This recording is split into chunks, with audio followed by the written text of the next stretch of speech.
Oh, ay umuwi ng Bagyo. Ay, Mahina ako sa direksyon. Naku, mali ka ng kasama. Uwi na tayo Bagyo.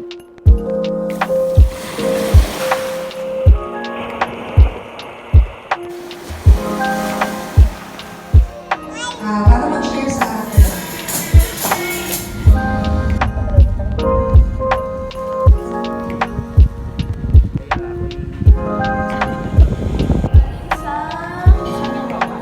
Nga sila nanay.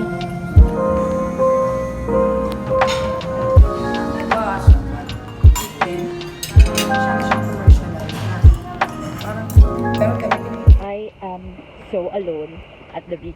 Doon yung mga kasama ko. But as you can see, sobrang tahimik ng dagat na ito. Walang tao.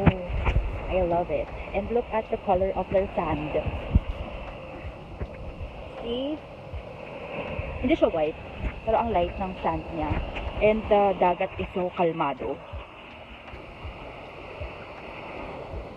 Even the cottages, walang lamang tao. So refreshing here. Anyway, we'll be going back now. Bye!